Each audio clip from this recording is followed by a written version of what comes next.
हामी कसरी के गरेर चाहिँ राम्रो कामको सुरुवात गरेका छौँ र यो सम्पन्न कसरी गर्ने भनेर हामी नागरिक पहिलो पिपल फर्स्ट क्याम्पेन चाहिँ हामी लागिरहेको छ। यसै सन्दर्भमा हामीले के अरे मङ्सिर 11-12 देशव्यापी भेला गरेर हामीले एउटा नागरिक पहिलो अभियान भनेर चाहिँ गरे नामाङ्करण गरेर हामी यही नागरिक पहिलो अभियान अन्तर्गत हामी अहिले हाम्रो योजनाहरू बनाएर अगाडि बढिरहेका छौँ। त्यही सन्दर्भमा हामीले यो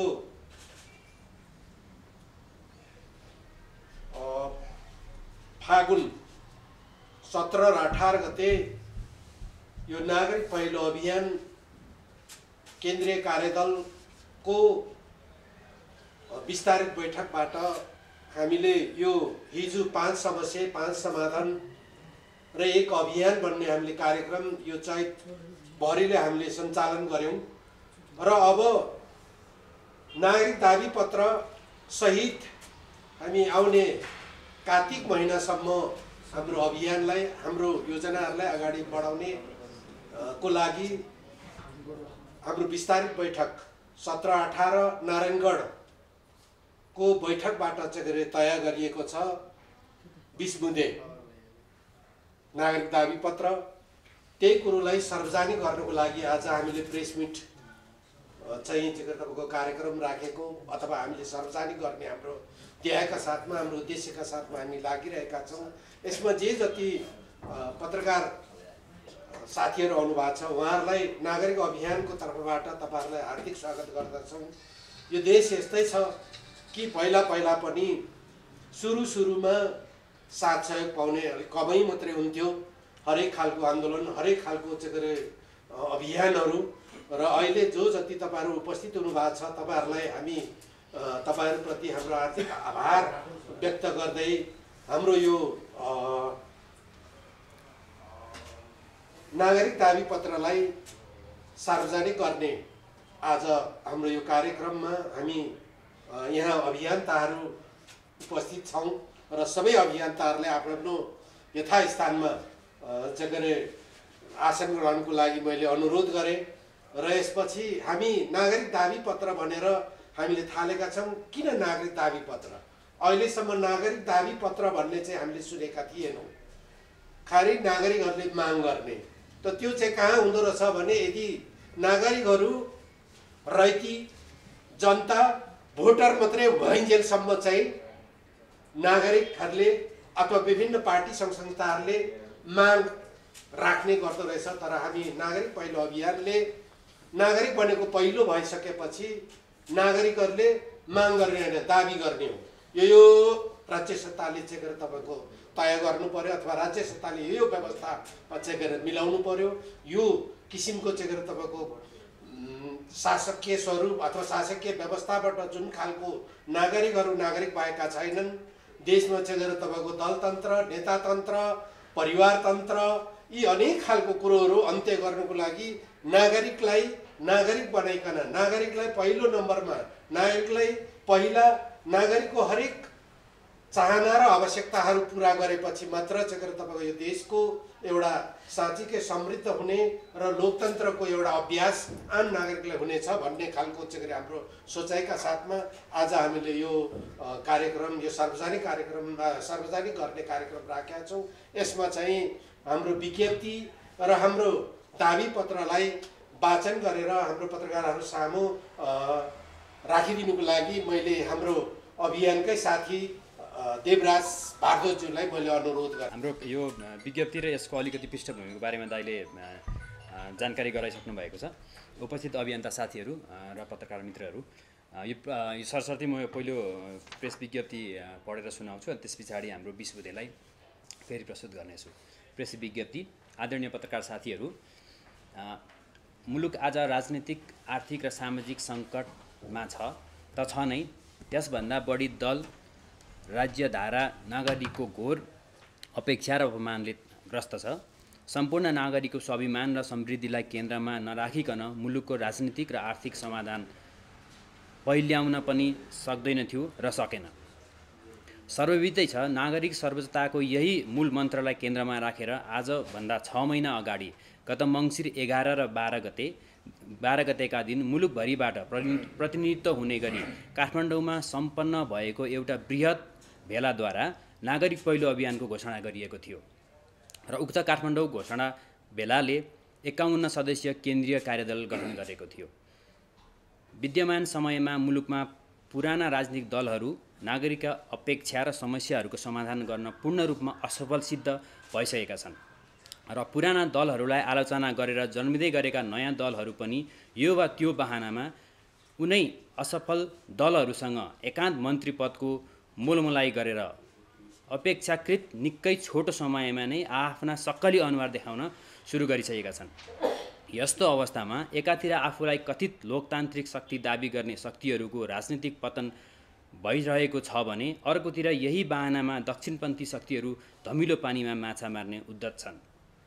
यसै सन्दर्भमा हामीलाई यो बताउन पाउँदा खुसी लागिरहेको छ कि मिति 2080 चैत 17 र 18 गते नागरिक पहिलो अभियान केन्द्रीय कार्यदलको विस्तारित बैठक नारायणगढ चितवनमा सम्पन्न भएको छ। अत उक्त कार्यदलको चितवन विस्तारित बैठकमा निर्णयहरूको जानकारी दिने उद्देश्यले यो विज्ञप्ति जारी गरिएको छ। विस्तृत बैठकका सम्पूर्ण निर्णयहरू निम्नानुसार रहेका छन्। 1 नम्बर, बैठकले व्यापक बहस र छलफलद्वारा राजनीतिक दल तथा राज्य प्रणाली, समावेशिता र सामाजिक न्याय, सुशासन तथा राज्य व्यवस्था, आर्थिक तथा कर प्रणाली, अन्तर्राष्ट्रिय सम्बन्ध तथा वैदेशिक नीति आदि क्षेत्रमा नागरिक पहिलो अर्थात् नागरिक सर्वोच्चता स्थापित गर्नका लागि एउटा विस्तृत नागरिक दाबीपत्र पारित गरेको छ। उक्त दाबीपत्र यसै विज्ञप्तिसँगै संलग्न गरिएको छ, जुन म पछि प्रस्तुत गर्नेछु। 2 नम्बर निर्णय, बैठकले उक्त नागरिक दाबीपत्रको आधारमा जनमत निर्माण तथा जनआन्दोलनको सुरुवात गर्ने आगामी कार्तिकसम्म 6 महिनाको लागि सामान्य कार्ययोजना र जिम्मेवारीको बाँडफाँड पनि गरेको छ। त्यस्तै 3 नम्बरमा, बैठकले 7 प्रदेश र प्रवाससहित 8वटा भौगोलिक तथा कामको आवश्यकता अनुसार अन्य 4वटा कार्यदलको गठन गरेको छ र नयाँ वर्ष 2081 सँगै प्रत्येक कार्यदलले तोकिएको क्षेत्राधिकारमा रहेर आगामी 6 महिनाको लागि आफ्नो काममा जुट्नुहुनेछ। यहाँहरू सबैलाई नयाँ वर्षको हार्दिक मङ्गलमय शुभकामना। र यो चाहिँ हाम्रो विज्ञप्ति हो र बाँकी अब अघि हामीले 1 नम्बरमा निर्णय गरेको बैठकको निर्णयअनुसार 20 बुँदामा चाहिँ नागरिक दाबीपत्रको रूपमा चाहिँ हामीले जुन कुरा चाहिँ दाबीपत्रको रूपमा अगाडि ल्याएका छौँ त्यो प्रस्तुत गर्न चाहन्छु। सबैको समृद्धि, सबैको स्वाभिमान, राज्य सत्तामा सबैको पहुँच समान, नागरिक पहिलो, पिपल्स फर्स्ट अभियान, 20 बुँदे नागरिक दाबीपत्र। 1 नम्बर, राजनीतिक दलभित्र सबै राजनीतिक दल र पदको उम्मेदवारी छनौटका लागि प्राथमिक निर्वाचन कानुनत अनिवार्य गर्नुपर्दछ। दलहरूको नेतृत्व सरकारको प्रत्यक्ष मतदानबाट निर्वाचित हुनुपर्दछ। दलहरूको नेतृत्व सदस्यको प्रत्यक्ष मतदानबाट निर्वाचित हुनुपर्दछ। दलहरूलाई अपारदर्शी चन्दा सङ्कलन प्रतिबन्ध र स्टेट फन्डिङ हुनुपर्दछ।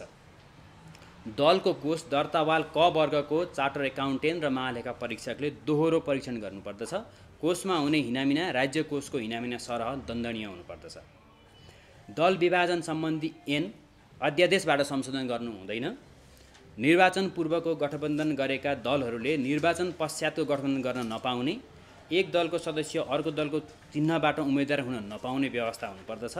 निर्वाचन आयुक्तको नियुक्ति संवैधानिक परिषदबाट राजनीतिक भागभण्डाका आधारमा नभएर संसदको 2/3बाट हुनुपर्दछ। त्यस्तै 2 नम्बरमा, विदेशमा बस्ने नेपाली नागरिकको मताधिकार, मतपत्रमा अस्वीकार्यको अधिकार, नो भोटको व्यवस्था तथा नागरिक पहल कदमी र प्रत्याह्वानको अधिकार सुनिश्चित गरिनुपर्दछ। स्थानीय तहको निर्वाचन गैरदलीय हुनुपर्दछ। प्रदेश प्रमुख र मुख्यमन्त्री मध्ये एक पद कायम गरी प्रत्यक्ष निर्वाचन, प्रत्यक्ष सभा सञ्चालन र सङ्ख्याको पुनर्समायोजन हुनुपर्दछ। 3 नम्बर, शासकीय स्वरूप, निर्वाचन प्रणाली, प्रदेशको सीमाङ्कन, नामाङ्कन, राज्य संरचनाको आकार, कर्मचारी तन्त्रको पुनर्गठन लगायतका विषय रहेको विवाद निरूपण गर्न नेपालको संविधान 2072 को पुनर्गठनको लागि संविधान सुधार सुझाव आयोग गठन गरिनुपर्दछ। 4 नम्बर, सबै प्रकारका दलीय ट्रेड युनियन खारेज गरिनुपर्दछ। सबै क्षेत्रमा व्यक्ति, मतदाता, उम्मेदवार र निर्वाचन हुने एकल ट्रेड युनियन कायम हुनुपर्दछ। 5 नम्बर राज्यको कार्य मर्यादाक्रम निर्धारणमा 1 नम्बरमा आम नागरिक लेखिनुपर्दछ। सिंहदरबारको नाम परिवर्तन गरी नागरिक सेवा मुख्यालय राखिनुपर्दछ। नागरिक सेवा मुख्यालयमा नागरिकको निर्बाध प्रवेशको व्यवस्था गरिनुपर्दछ। निजामती सेवाको नाम नागरिक सेवा राखिनुपर्दछ। राज्यको गल्ती वा ढिलासुस्तीले सेवाग्राहीले कुनै क्षति भए राज्यले क्षतिपूर्ति गर्नुपर्दछ।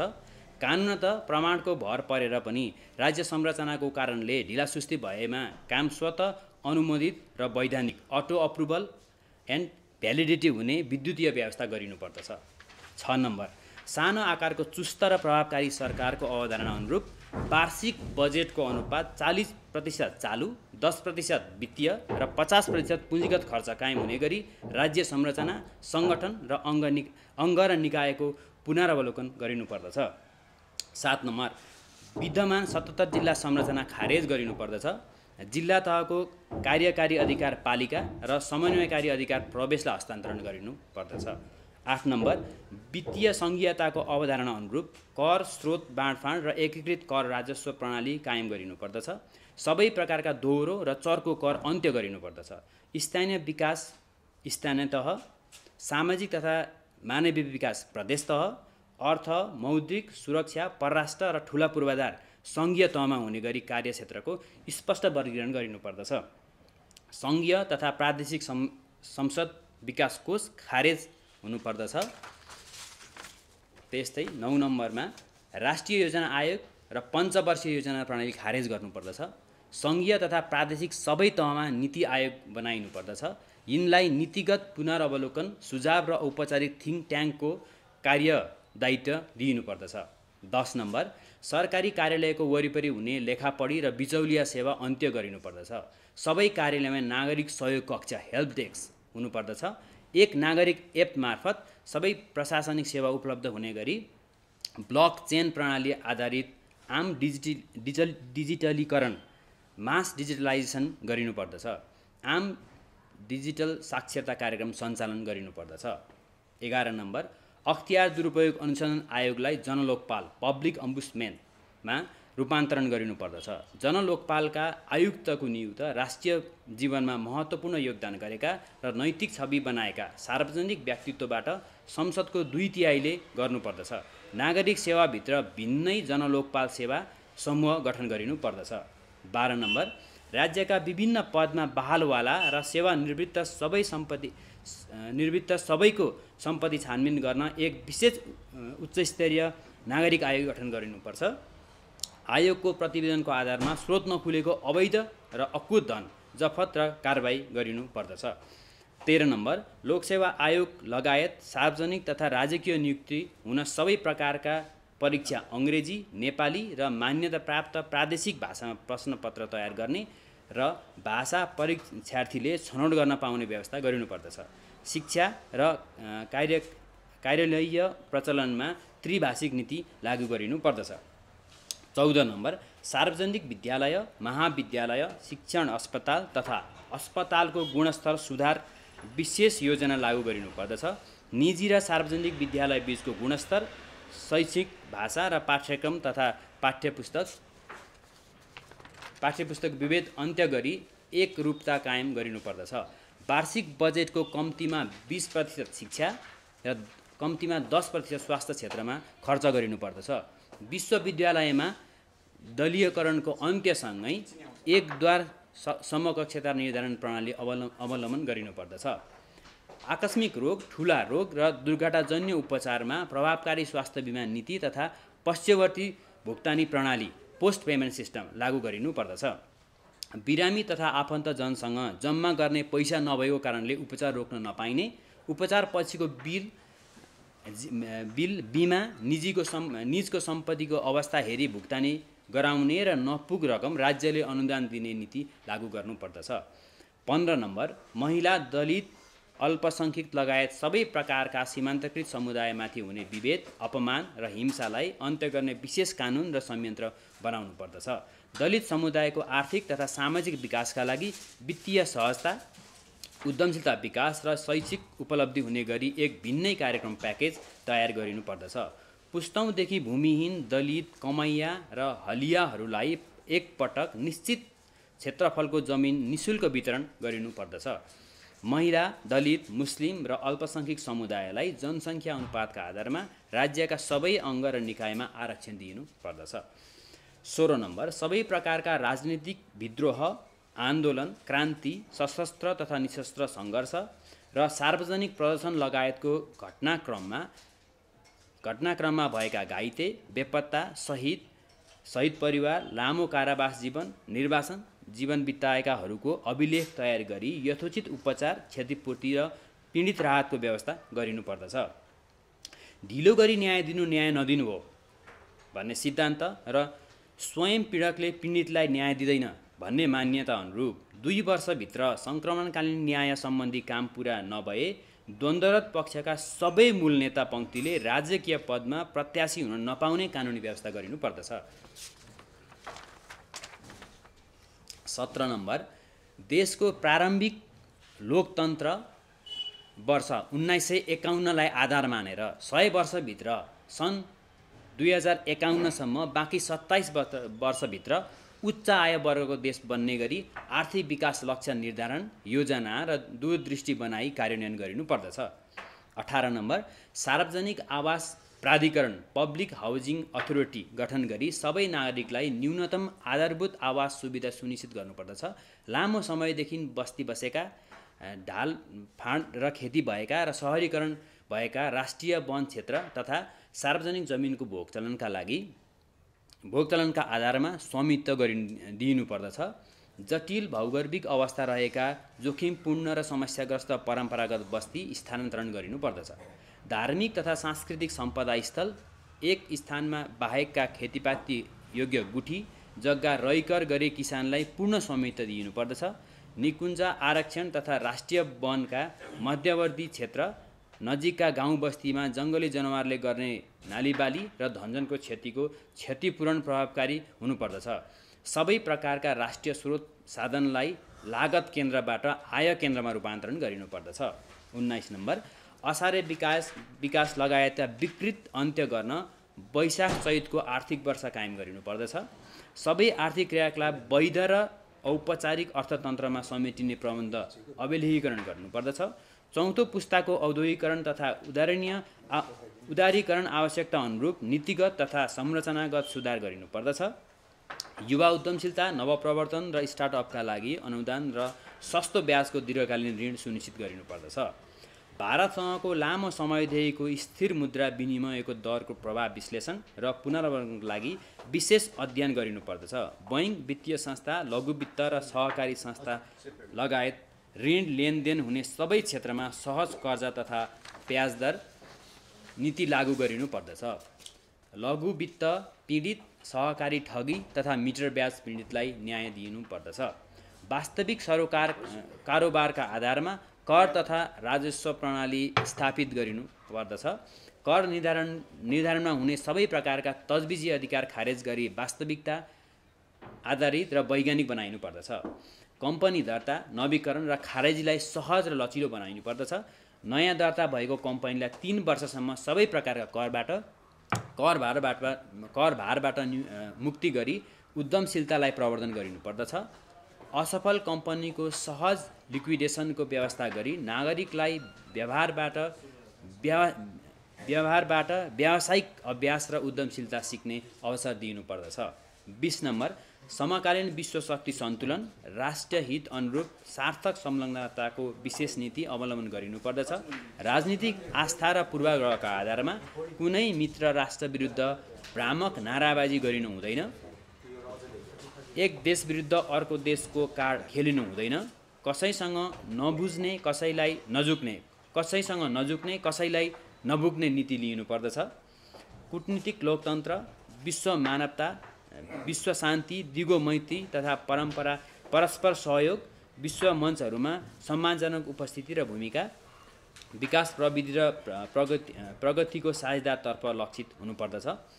विश्व तापमान वृद्धि, जलवायु परिवर्तन अनुकूलन, कार्बन उत्सर्जन कटौती, नवीकरणीय ऊर्जा प्रवर्धन, वातावरणीय न्याय र क्षतिपूरण, दिगो विकास लक्ष्य हासिल, खाद्य सम्प्रभुता, माटो उर्वरा शक्ति र अर्ग्यानिक खेती प्रवर्धन, वातावरण मैत्री भौतिक पूर्वाधार विकास, जैविक विविधताको रक्षा लगायतका वैश्विक महत्त्वका वातावरणीय सवालमा बहुपक्षीय सहकार्यलाई तीव्र पारिनुपर्दछ।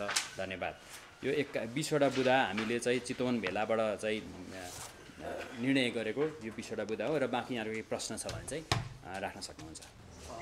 हाम्रो यो दाबी पत्रको अलिकति संक्षिप्त चाहिँ के अरे ब्रिफिङ चाहिँ हाम्रो चाहिँ के अरे खतिवडाजीको तर्फबाट हामी सबैको तर्फबाट चाहिँ यसो राखिदिँदाखेरि अझै उहाँहरूलाई प्रश्न सोध्नु चाहिँ सजिलो हुन्छ कि जस्तो यो मेरो आफ्नै ऊ है मेरो कुनै एउटा सल्लाहबाट होइन किन अझै यति मात्रै पढेर सुनाउँदा भन्दा अलिकति यसलाई ब्रिफ गरिदिनु भयो भने राम्रो हुन्छ जस्तो लागेर अलिकति कुरा राखिदिनुको लागि म डम्बर खतिवडाजीलाई अनुरोध गर्छु।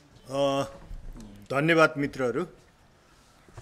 नागरिक पहिलो अभियानले अहिले देशका मुख्य समस्याहरू के हुन् भन्ने बारेमा आज आफ्नो 20 बुँदे धारणा सार्वजनिक गरेको छ र यो चाहिँ हाम्रो नागरिक दाबीको चाहिँ संक्षेपीकरण हो।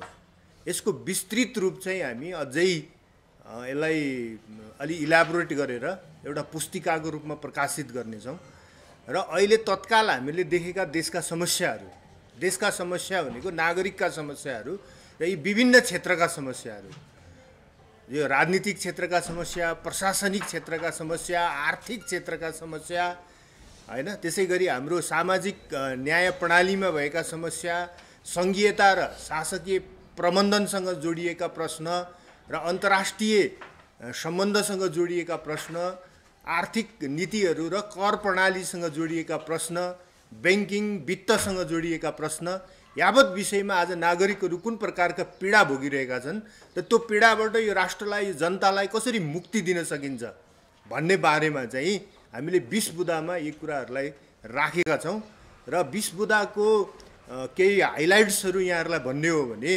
हामीले राजनीतिक दलहरूमा प्राइमरी अनिवार्य हुनुपर्ने, राजनीतिक दलहरूलाई चन्दा सङ्कलन गर्न प्रतिबन्ध लगाइनुपर्ने र स्टेट फन्डिङ हुनुपर्ने हैन। त्यसै गरी कुनै एउटा दलको चुनाव सदस्य भएर अर्को दलबाट चुनाव लड्न नपाइने, निर्वाचन पूर्वको गठबन्धन गरेकाहरूले निर्वाचन पश्चातको गठबन्धन गर्न नपाइने लगायतका राजनीतिक सुधारहरू चाहिँ हुनुपर्ने भनेका छौँ। त्यसै गरी सबै प्रकारका ट्रेड युनियनहरू, दलीय ट्रेड युनियनहरू, त्यसमा पनि सरकारी तलब भत्ता खाने कर्मचारी, शिक्षक, प्राध्यापक हैन, यो निगमका कर्मचारीहरूको दलीय ट्रेड युनियन चाहिँ अविलम्ब खारेज हुनुपर्ने र त्यसको ठाउँमा चाहिँ व्यक्ति मतदाता हुने एकल ट्रेड युनियन कायम गर्नुपर्ने भन्ने कुरा चाहिँ हामीले उठाएका छौँ। त्यसै गरी यो सिंहदरबारको नाम परिवर्तन गर्नुपर्ने भन्ने कुरा चाहिँ धेरै महत्त्वपूर्ण छ भन्ने हामीलाई लाग्छ।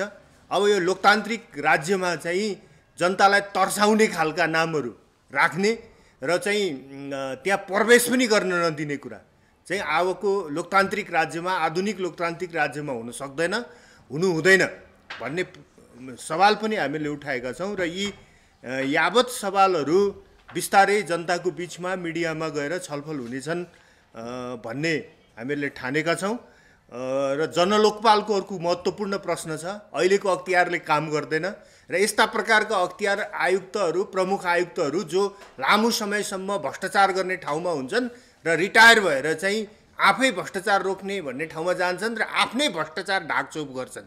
यस्तो प्रकृतिको अख्तियार चाहिँ अविलम्ब खारेज गरेर यसलाई पब्लिक अम्बुड्समेन्टको कन्सेप्ट अनुसार चाहिँ जनलोकपालको अवधारणा अनुसार परिवर्तन गरिनुपर्छ भन्ने लगायतका मागहरू हामीले उठाएका छौँ र बिस्तारै यो 20वटा बुँदामाथि देशव्यापी रूपमा छलफल बहस चलाउँदै जाने र जनस्तरमा यसको आवश्यकता र औचित्यलाई अझ प्रष्ट पार्दै जाने र एक प्रकारको जनमत निर्माण गर्ने र एउटा राष्ट्रिय स्तरको नागरिक आन्दोलन विकास गर्ने नागरिक पहिलो अभियानको लक्ष्य तथा उद्देश्य रहेको पनि यहाँहरूको बिचमा प्रष्ट पार्दै आफ्नो कुरा यहीँ समाप्त गर्न चाहन्छु। धन्यवाद।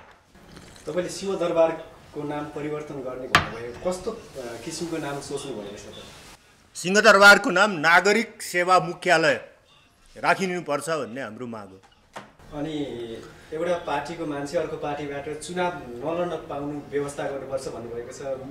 इलाममा हेर्दा मिलन लिम्बू माओवादीबाट राष्ट्रसभामा गएर यति बेला चुनावमा उठेका छन्, त्यसलाई केन्द्रित गरेर तपाईँले भन्नुभयो? त्यस्तोलाई भनेको होइन, त्यस्तोलाई होइन। एउटा पार्टीको पदाधिकारी बस्ने अनि अर्को पार्टीको चुनाव चिन्हमा चुनाव लड्ने। जस्तो गत चुनावमा कमल थापा चाहिँ राप्रपा नेपालको अध्यक्ष हुनुहुन्थ्यो, तर एमालेको सूर्य चिन्हबाट उठ्नु भएको थियो नि, होइन? त्यस्तो चिजहरूलाई भनेको हो, नागरिकले पार्टी फेरेर उठ्ने कुरालाई भनेको होइन। तपाईँको यो नागरिक पहिलो अभियान छ, कति महिनादेखि चल्दै आएको छ, कति लम्बिन्छ? अरू अभियान पनि छन् देशमा? होइन, यो लम्बिने भन्ने होइन, यो त अनन्त चल्छ र नागरिक आन्दोलन चाहिँ सर्वदा चलिरहनुपर्छ लोकतान्त्रिक आन्दोलनमा भन्ने हामीलाई लाग्छ। पुरा धन्यवाद दिँदै हाम्रो कार्यक्रमले तपाईँहरू युवा हुनुहुन्छ, तपाईँहरूको पेसा पत्रकार भए पनि यो देशको नागरिक हो भन्ने कुरो तपाईँहरूलाई चाहिँ सम्झिनुहोस् भन्ने हामी निवेदन यो चाहिँ नागरिक पहिलो अभियानको तर्फबाट निवेदन गर्दै आजको हाम्रो यो घोषणा पत्रकार सम्मेलनलाई यही अन्त भएको म घोषणा गर्दछु।